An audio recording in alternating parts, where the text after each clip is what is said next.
राजस्थान का नाम सुनते ही क्या ख्याल आता है? वही तपता हुआ रेगिस्तान या फिर कहीं-कहीं दिखने वाले हरे-भरे खेत?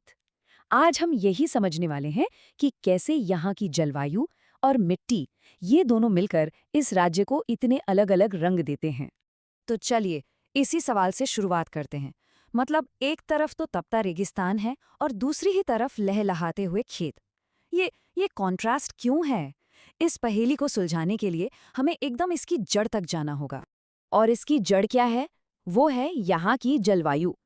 देखिए, किसी भी जगह की जमीन को अगर समझना है ना, तो सबसे पहले उसके मौसम का मिजाज समझना पड़ता है। तो चलिए थोड़ा और गहराई से जानते हैं। तो राजस्थान की जलवायु को टेक्निकली उष्णकटिबंधीय मरुस्थलीय कहते हैं।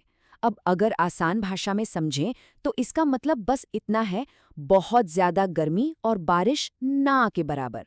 सच पूछिए तो यही दो चीजें हैं जो यहाँ की जीवन को तय करती हैं। यहाँ का तापमान भी मतलब कमाल का है, एकदम एक्सट्रीम। जरा सोचिए, गर्मियों में जैसलमेर में पारा 50 डिग्री तक चला जाता है, आग बरसती है। और वहीं दूसरी तरफ सर्दियों में चूरू में तापमान 0 पर पहुंच जाता है, सब जम जाता है। और सिर्फ इतना ही नहीं, दिन में चिलचिलाती धूप होती है और रातें एकदम ठंडी।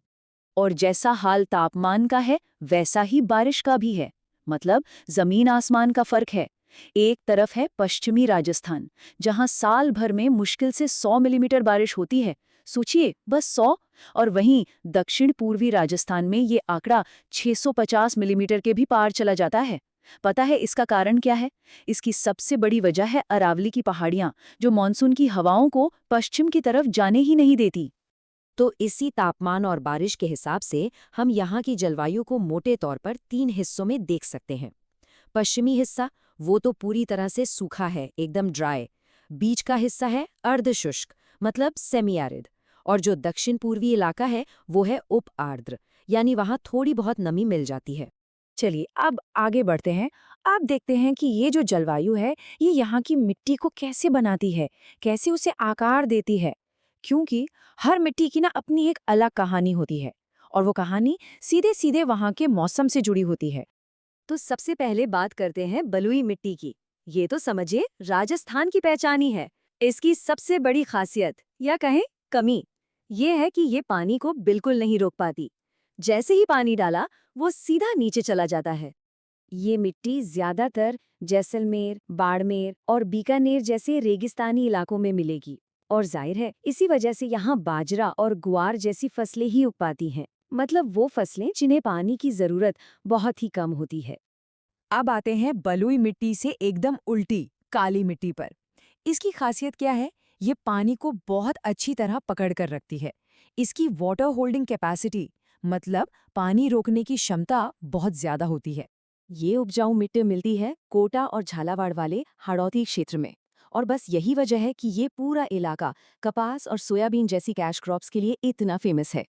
अच्छा, इसके बाद नंबर आता है लाल मिट्टी का।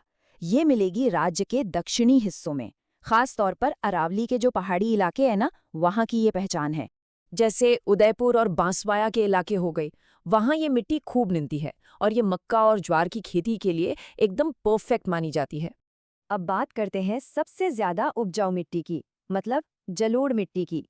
ये वो मिट्टी है जिसे नदियां अपने साथ बहा कर लाती हैं, इसीलिए इसमें न्यूट्रिएंट्स यानी पोषक तत्व कूट कूट कर भरे होते हैं। ये मिट्टी मिलेगी गंगानगर और हनुमानगढ़ जैसे उत्तरी जिलों में। अरे, इन्हें तो राजस्थान का अन्न का कटोरा भी कहते हैं। और क्यों ना कहें, यहाँ गेहूं और चावल जैसी जरूरी फसलें खूब लहलहाती हैं। और आखिर में है लवड़ियाँ या क्षारीय मिट्टी। अब जैसा कि नाम से ही पता चल रहा है, इसमें नमक की मात्रा कुछ ज्यादा ही होती है। और यही चीज इसे खेती के लिए एक बड़ा चैलेंज बना देती है। ये चैलेंजिंग मिट्टी ज्यादातर नागौर और बीकानेर के कुछ इलाकों में देखने को मिलती है, और वहाँ के किसानों को वाकई खेती के लिए बहुत ज्यादा मेहनत करनी पड़ती है। तो हमने जलवायु और मिट्टी के अलग अलग प्रकारों को तो समझ लिया। अब बारी है ये देखने की कि हमें कितना याद रहा। चलिए कुछ आसान से सवालों से इसे परखते हैं। तो पहला सवाल, काली मिट्टी किस फसल के लिए सबसे अच्छी होती है? थोड़ा सोचिए। जी हाँ, इसका सही जवाब है कपास, क्योंकि इसकी पानी पकड़ने की क्षमता कपास के लिए बेस्ट है। ठीक है, अगला सवाल, राजस्थान में सबसे कम बारिश किस जिले में होती है? याद आया? वो जिला है जैसलमेर, जो थार रेगिस्तान के बिल्कुल बीच में है। और ये रहा तीसरा सवाल, बलुई मिट्टी की मेन खासियत क्या है? इसका जवाब तो आसान है। इसकी सबसे बड़ी पहचान यही है कि ये पानी को रोक ही नहीं पाती। इसकी पानी रोकने की क्षमता बहुत कम होती है। तो कुल मिला के बात साफ है, राजस्थान का जो एक्सट्रीम क्लाइमेट है और यहाँ की जो अलग अलग तरह की मिट्टी है, ये दोनों मिलकर खेती के लिए एक बहुत ही यूनिक और चैलेंजिंग माहौल बनाते हैं।